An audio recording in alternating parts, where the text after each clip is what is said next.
but nobody wants to talk about because generally it's not as sexy. However, it's a requirement that keeps everything going. So marketing is one of those things that we've got to get really good at, and explaining to the researchers and the people who fund everything how important it actually really is. So if you see some of the slides I have will be more about marketing, as far as I think most of you already know how important the science really is, but at the same time, it's, I'll talk a little bit about what we're trying to do to become more and more efficient, because with everybody else, we have budget crunches as well, especially this year. So let's see if there's a, anyway. Okay, so as was stated in the introduction, basically, we're focused on cancer and AIDS, and what our goal is to help the end user do their research.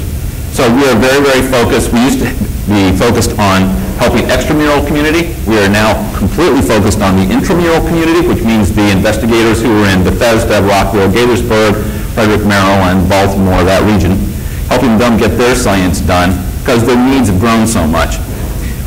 What we're really trying to do is develop those computational resources, because a lot of the folks that come out of the medical field, the MDs, the folks who have been doing biological research, cancer and oncology research for many, many years, aren't really your most computer-savvy folks all the time. Some of the newer folks, and especially as I visit here, and I looked at the posters last night, seeing students and postdocs come in, they're much more willing to accept new technologies and be much more innovative and to understand what's going on. Some of the older folks still want to put everything in an Excel spreadsheet, but if you have a terabyte of data, that's not happening. So trying to make that easy for them to address is one of the important things we have.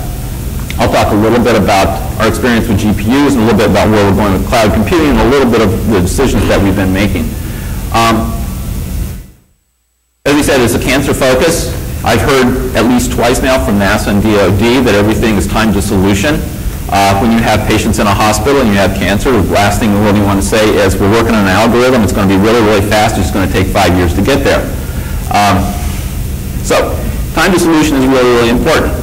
What I try to emphasize to our folks and everyone else, just in the United States alone, every 56 seconds someone's dying of cancer.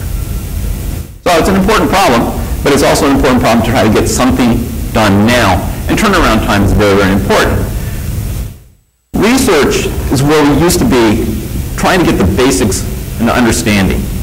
So it was, if you had a couple of years, you could really work on high performance computing, you could really do simulation as best as we understood at the time. Coming from computational chemistry background, we kind of understand most of the physics equations. Coming over into the biology field, we don't really understand them. So today the mission is changing from high performance simulations to quick turnaround for diagnosis. Tumor sample comes in, 72 hours, you got to be telling the clinician what drug to be using. So that means if you're bringing in a few terabytes of data, and a few maybe 20 to 30, then you have to turn around a solution relatively rapidly. Unfortunately, it takes about 24 to 36 hours for you to actually do all of the experimental sampling. So now you've got 36 hours to turn around computation. Cancer is complicated. The more we understand and the more we do simulations, the more we do genomic sequencing, the more the technologies allow us to actually delve more deeply into the biology of cancer, the more complicated it gets. Every time we make an assumption and then we test that assumption, we find out that that assumption was a little naive. So looking at just understanding what genes are involved is a great starting point, but now how do the genes interact? How do the cells interact? How does whatever we put in, how do we diagnose this? How do we treat it? And then how can we be better in the future? So a lot of the questions that are driving the computational demand are the high throughput technologies that have come out. Right now, it used to be when you went and did Sanger sequencing or whatever, you generated kilobytes of data, a few megabytes of data. It was something that you could store easily. Today, a general run that comes out generates about 6 6, 7 terabytes of data. It takes 15 terabytes of temporary storage to run the computation. It runs for about 48 to 72 hours roughly to generate a lot of the initial analysis off of the data sets, and then hand it over to the expert bioinformatics folks, and then they run the rest of it. That may take 2 to 3 weeks. If algorithms haven't caught up, we're still writing, at least in the bioinformatics, algorithms, MATLAB, Perl, Python, R. Those are the areas. I saw an interesting poster last night that looked at the difference between R and C, and they found it was 60 times faster to run it in C. Well, I think all of us that have a computational background know that. The problem is that the algorithm is changing every week, and if you look in the journals, you're seeing a new algorithm. It's a better way to understand your science every month. You can't spend 3 years writing your algorithms. The other thing I would like to say is we really need to bring together, and at the end I'll show that we really have to bring together many, many, many different disciplines, whether it's mathematics, physics, chemistry, biology, medicine, librarians, and bring those together with the policymakers to be able to make reasonable decisions. Otherwise, we're not going to make a lot of progress. Working in silos doesn't work. The world is much more collaborative, and I think you've heard that, and that's probably a theme that's just going to be heard over and over and over again throughout this. What we're doing also is moving towards a systems biology approach, the integration of multiple data sets, bringing in your genomics, your proteomics, all of your drug systems, and bringing in information science from all of the literature. This is important for us to start looking at how do we actually combine this with clinical data, phenotype data, and start creating patients. So we don't take a look at the entire system, we're in really deep trouble. Collaborative research. We've been talking to some folks last night, especially some really good discussions. How do I go through and mine all of this data we've been collecting all of these years that nobody wants to throw away?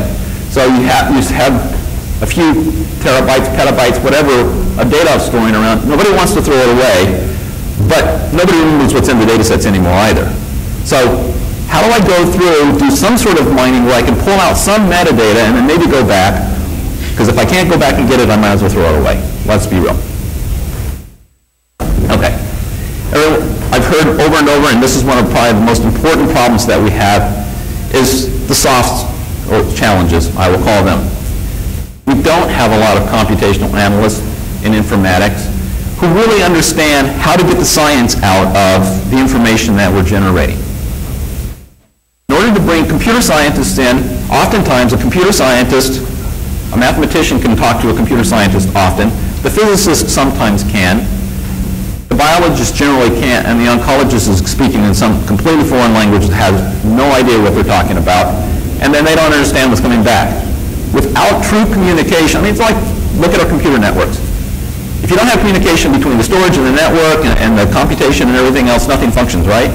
If I don't have really good communication between the biologists, the oncologists, the computer scientists, the mathematicians, and it doesn't work.